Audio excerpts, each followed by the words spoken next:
ජේසුස්වීටයි හැම කෙනෙකුටම ජේසුස් වහන්සේ තුළට ඔබ අලුත් කෙනෙක් නම් ඔබ ගොඩාක් ආශාවෙන් ඉන්න කාරණයක් තියෙනවා.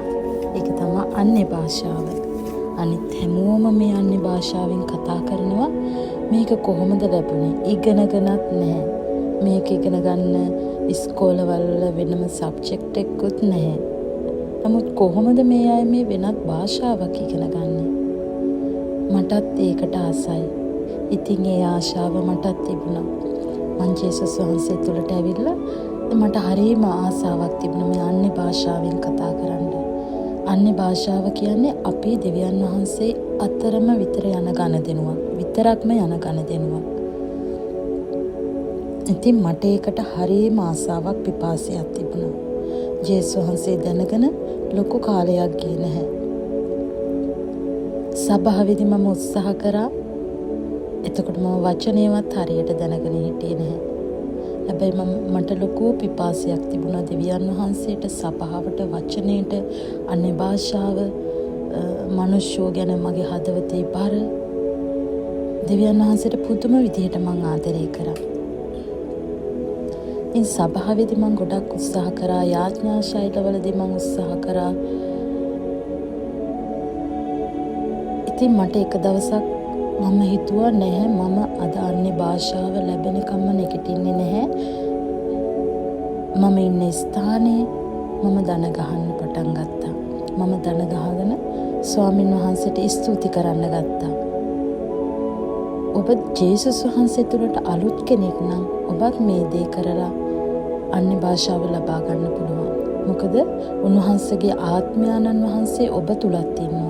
මට උපකාර කරපු ඒ ආත්මයන්න් වහන්සේ ඔබටත් උපකාර කරනවා.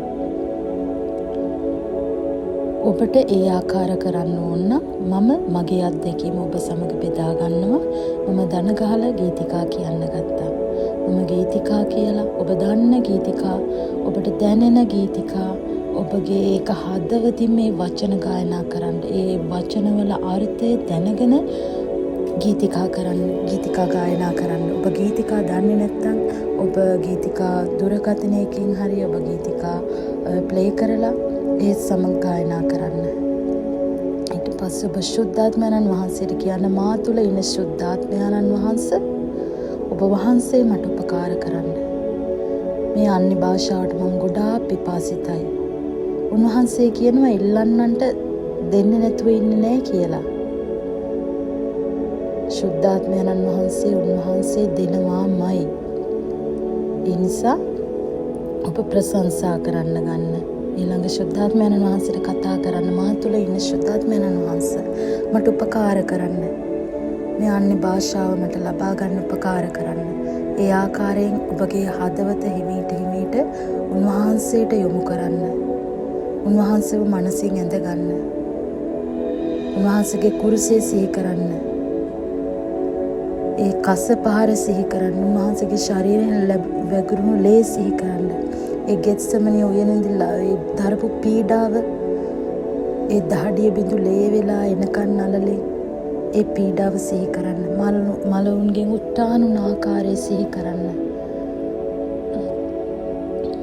ඒ සමගම ඔබ ජේසුනේ ඔබට ස්තුතියි, ජේසුනේ ඔබට ස්තුතියි, ජේසුනේ ඔබගේ ලේවලට ස්තුතියි.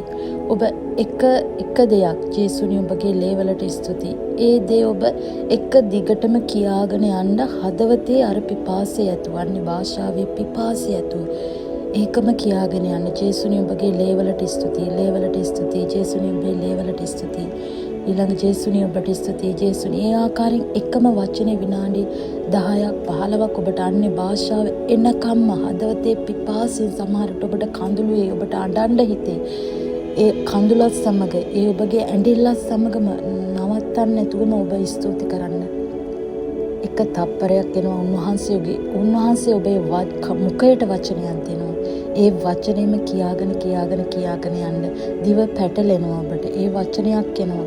ඒ වචනේ කියාගෙන යද්දී උන්වහන්සේ තව වචන දෙන්න යනවා. ඒ ආකාරයෙන් ඔබ අන්‍ය භාෂාවේ පිපාසය සංසිඳවා ගන්න. ඉතින් ඔබට මේ වීඩියෝ එක වැදගත් වුණා කියලා හිතනවා. ජේසුස් වහන්සේ තුළට ඔබ අලුත් කෙනෙක් නම් මගේ ජීවිතයේ අත්දැකීම මම ඔබ සමග බෙදාගත්තා. ඔබේ සාක්ෂිය අනිවාර්යෙන් ඔබ මේ ස්ථානයේ සඳහන් කරන්න. ජේසු පිහිටයි.